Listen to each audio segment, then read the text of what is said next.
Hola, hola amigos, abro nuevamente un tema polémico. No eres un verdadero carpintero. Es un comentario que me han dejado más de alguna vez en las redes sociales. Les doy un poquito de contexto para que podamos entender y podamos opinar sobre este punto. ¿Qué es lo que hace, qué es lo que define que alguien sea un verdadero carpintero o no? Obviamente todos los que me han dejado este tipo de comentarios es porque no han estado conformes con algo que he mostrado en el video. Principalmente son con tres cosas. Primero, con el tipo de herramienta. Segundo, con el tipo de técnica de carpintería. Y tercero, con el tipo de material. Comencemos a desarrollar estos puntos de atrás hacia adelante, comenzando con el punto que creo que es el más fácil de ejemplificar, el tema de los materiales. Un claro ejemplo de esto es que cuando he realizado algún proyecto de carpintería ocupando un tablero de madera procesada, ya sea MDF o un aglomerado, un terciado o proyectos de melamina, he recibido más de alguna vez este comentario: no eres un verdadero carpintero. A pesar de que muchas de las técnicas y herramientas que ocupamos para hacer un proyecto con tablero son las mismas herramientas y técnicas que se usan cuando haces un proyecto con madera natural. Pero muchos escriben esto despreciando, el oficio de algunas personas, que no eres un verdadero carpintero si trabajas con tableros de madera procesada. Dejemos ese punto allí. ¿Qué opinan ustedes? El segundo punto tiene que ver con las técnicas de carpintería, ya que algunos también son muy puristas y esperan que las técnicas que se ocupen sean las más tradicionales. Por ejemplo, cuando estás haciendo un ensamble caja-espiga, algunos esperarían que lo hagas de forma manual, ocupando un serrucho de costillas, un formón, un gramil, y de esa manera puedas lograr un ensamble caja-espiga. Pero cuando haces ese mismo ensamble o ese mismo mecanizado de la madera ocupando herramientas más modernas, como puede ser una sierra de banco o una router o una plantilla, cuando haces el fresado, por ejemplo, de una caja ocupando una plantilla de MDF o de acrílico y con una fresa copiadora, entonces más de alguno te va a escribir eso: no eres un verdadero carpintero porque no estás usando las técnicas más tradicionales. El tercer punto creo que es el más complejo, ya que aquí el espectro de opiniones es muy amplio. Estamos hablando de las herramientas. Algunos consideran que hay un requisito en cuanto a las herramientas para calificar a alguien como un verdadero carpintero. Por un lado tenemos a los más puristas, que solo consideran verdaderos carpinteros aquellos que trabajan con herramientas manuales de calidad. Estamos hablando de cepillos, formones, un gramil y distintos tipos de serruchos. Por otro lado también tenemos aquellos que consideran solo verdaderos carpinteros aquellos que trabajan con herramientas o máquinas eléctricas pero profesionales o industriales, y descalifican a todo el resto. Un claro ejemplo que he vivido de experiencia propia es cuando tenía mi legendaria primera sierra, que era un modelo Black & Decker. Más de alguna vez alguien me despreció o consideró que no era un verdadero carpintero porque estaba usando una herramienta home o para hobbyistas. Entonces llegamos al punto de hacernos la pregunta: ¿qué hace que alguien sea un verdadero carpintero? ¿Es la técnica, las herramientas o algo más? Porque como hemos visto, para algunos, un verdadero carpintero está definido por los materiales, las técnicas y las herramientas que usan. Para seguir desarrollando este tema, creo que es muy importante subrayar que la esencia de la carpintería no ha cambiado. Y la carpintería básicamente es transformar madera en objetos útiles o artísticos. Desde ese punto de vista, cada cual que logra ese resultado, o sea, transformar una madera en un objeto útil o artístico, entonces ha hecho carpintería. Y creo que cualquier persona que hace carpintería ya realmente se convierte en un verdadero carpintero. El tema es que hay muchos matices. Por ejemplo, está un tema que ya desarrollamos en un video anterior y que tiene que ver con la diferencia que hay entre la carpintería y la ebanistería. Entonces aquí nos encontramos con muchas personas que creen que solo aquellos que han alcanzado o se han aproximado a la ebanistería son verdaderos carpinteros. Pero creo que están equivocados, ya que no todo carpintero necesariamente llega a ser un ebanista. En ese video anterior definimos cuáles eran las características o cualidades que hacían una diferencia clara entre lo que es la ebanistería y la carpintería. Obviamente creo que por el nivel de técnica y destreza, todo ebanista es un carpintero, pero no todo carpintero necesariamente es un ebanista. Aquí deberíamos preguntarnos por qué se dan este tipo de opiniones en el mundo de la carpintería, con cierto grado a veces de fanatismo o de ser dogmático. Y yo creo que esto obedece un poco a que es un oficio milenario es un oficio muy tradicional que requiere en algunos casos mucha destreza y habilidad y conocimiento. Entonces creo que la carpintería siempre está impregnada de un contexto histórico y casi romántico.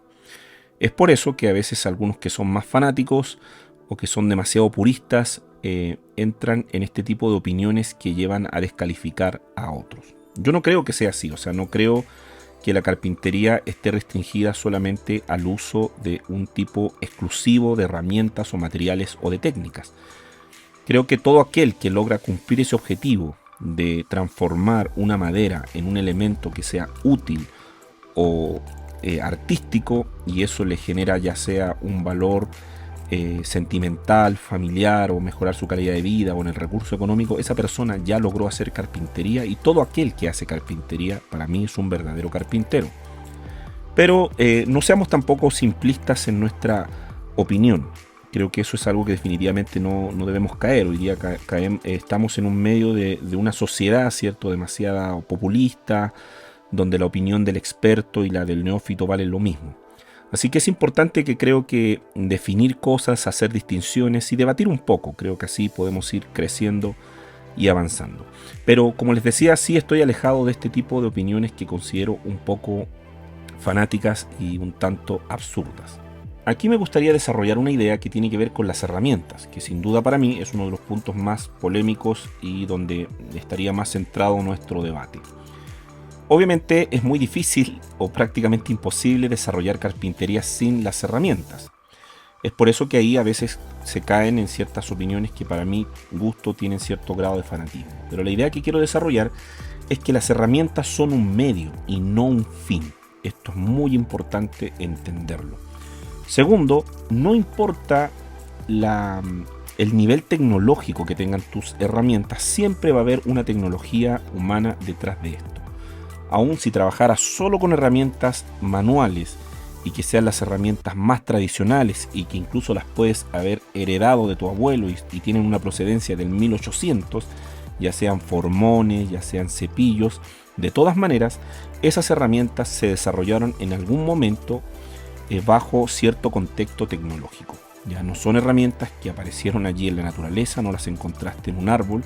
Son herramientas que requirieron en su momento un avance tecnológico para crearlas. Un claro ejemplo lo encontramos en una de las herramientas más emblemáticas de la carpintería, que es el cepillo manual de carpintero. Me refiero al cepillo occidental de acero, que es un cepillo que se hizo popular en el siglo XIX. Antes de esa época, los cepillos de carpintería eran hechos principalmente de madera.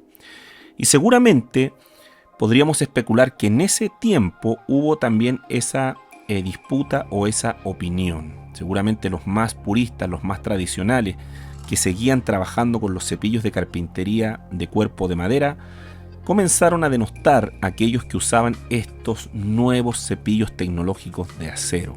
Seguramente más de alguno de los más tradicionales de esa época llegó a decir que un verdadero carpintero era aquel que trabajaba con su propio cepillo de madera que había sido construido en su propio taller. Como diciendo, no se vale que alguien usara un cepillo de acero con tecnología que fue creado fuera del taller, ¿cierto?, con los avances de ingeniería y los avances que tenían que ver con la industria del acero en su tiempo. Pero se fijan que si contextualizamos o nos ponemos en ese momento de la historia, esa opinión sería totalmente inválida. Y creo que pasa hoy día lo mismo, ya que porque alguien trabaje con un cepillo de acero, aun cuando tenga una procedencia del 1800, sigue siendo una herramienta que fue un avance tecnológico en su tiempo.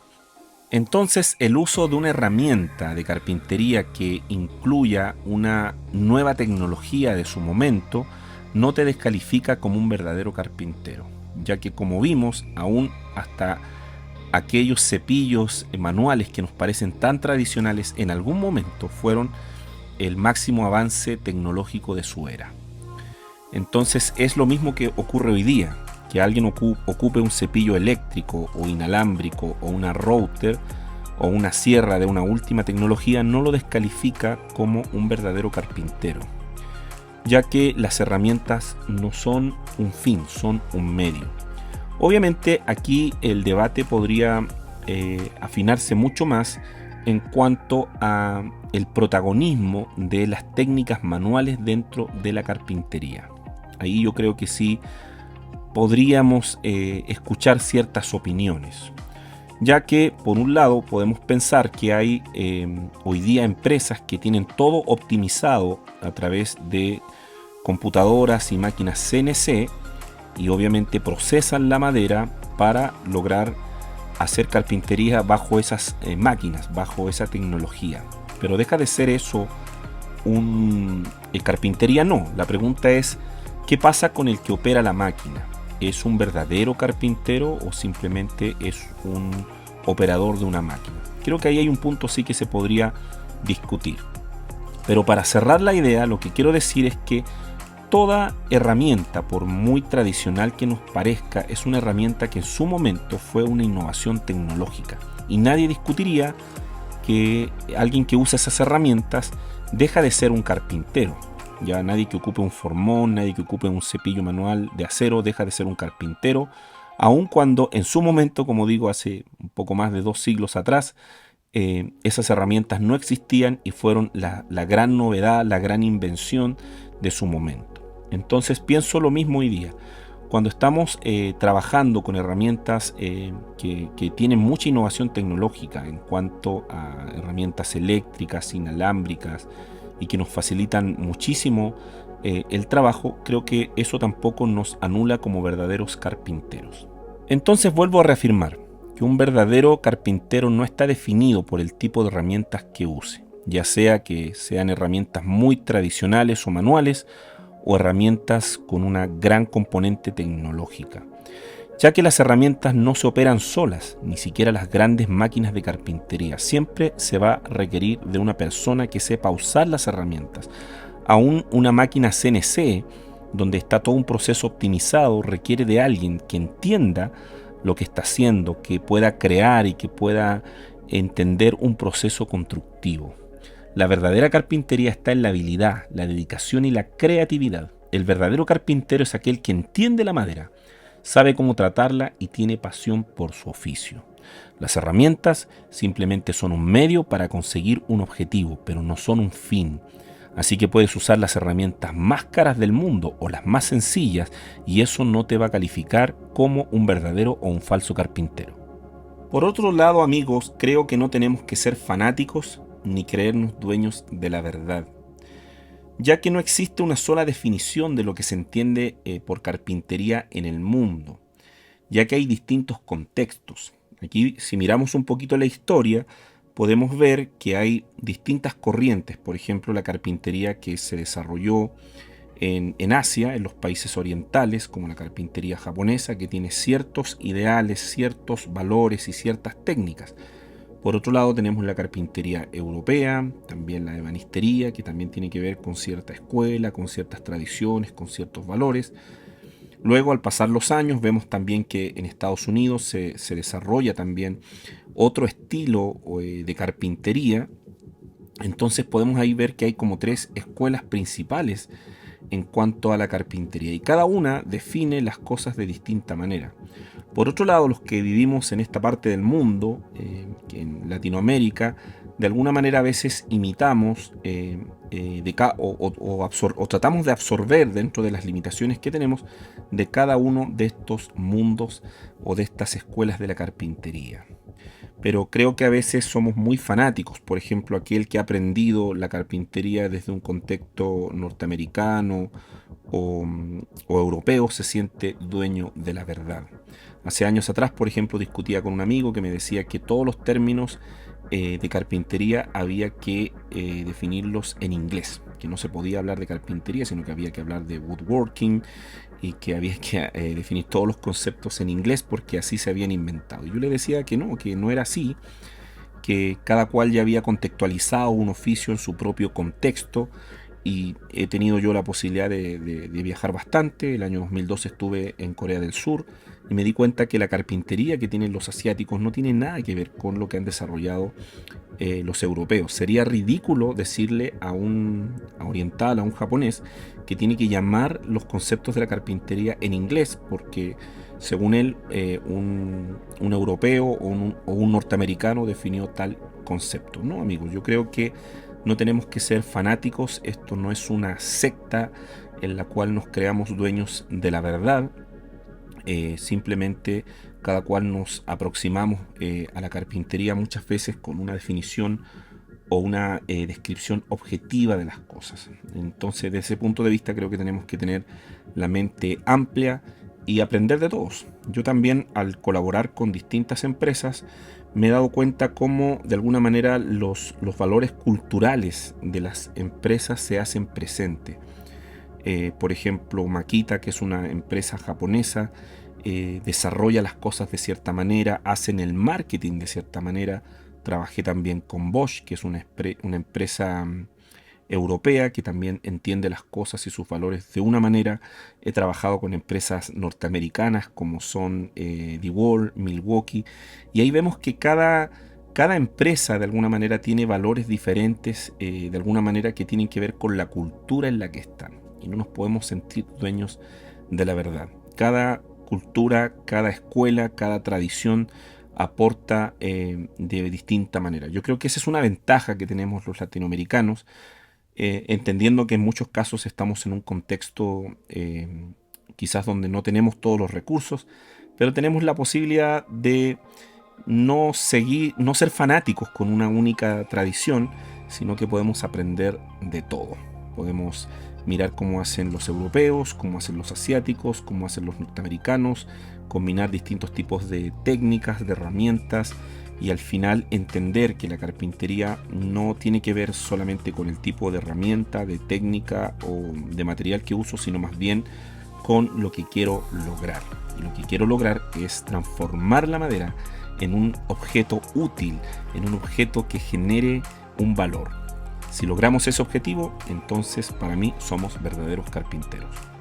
De aquí podríamos conectar con otro punto que incluso lo podemos desarrollar en un siguiente video, que tiene que ver en cómo calificamos que alguien sea un buen o un mal carpintero, que creo que sí, esta apreciación es bastante válida, no así el pensar o calificar si alguien es un verdadero carpintero, ya que, como dije anteriormente, para mi gusto, todo aquel que logra cumplir el objetivo de la carpintería para mí es un verdadero carpintero. Pero que alguien sea un verdadero carpintero no lo convierte en un buen carpintero necesariamente. Entonces aquí entramos al punto de cómo podemos definir que alguien sea un buen o un mal carpintero, que es un punto diferente y muy importante. Aquí obviamente tenemos que mirar el resultado de lo que ha construido y también del proceso constructivo, o sea, mirar las técnicas. Entonces ahí podríamos definir que hay buenos y malos carpinteros, que hay personas, ¿cierto?, que quizás desconocen técnicas y también la destreza de sus habilidades logran proyectos que no son los mejores. Entonces, desde ese punto de vista, no son buenos carpinteros. En cambio, podríamos pensar en otros que aplican las mejores técnicas en los mejores tiempos, que toman las mejores decisiones y logran, ¿cierto?, muy buenos resultados dentro de los recursos que tienen y de lo que les ha solicitado un cliente. Entonces ahí estaríamos en presencia de un buen carpintero. Pero si se fijan, las herramientas prácticamente nunca entran en el debate, ya que un buen carpintero no está definido por sus herramientas, tampoco un verdadero carpintero. Y hilando un poquito más fino, acá llegamos al punto, por ejemplo, de un carpintero profesional. ¿Qué define que alguien sea un carpintero profesional? Y nuevamente vamos a mirar lo que son sus resultados y su proceso constructivo. Pero en la gran mayoría de los casos nunca las herramientas van a definir si una persona es un verdadero carpintero, si es un buen carpintero o si es un carpintero profesional. Eso, amigos, espero que les guste este tema. Si quieren proponer otro tema por el cual debatir, escríbanlo ahí en los comentarios, déjenme sus opiniones, por favor, sin ningún grado de fanatismo, sin insultar a nadie. Lo importante es poder comentar para ir a aprender. qué define que alguien sea un verdadero carpintero, cómo es un buen carpintero, cómo es un carpintero profesional. Eso amigos, espero que les guste este video, apóyenme con un like por favor y suscríbanse y nos vemos en un próximo video. Un abrazo para todos.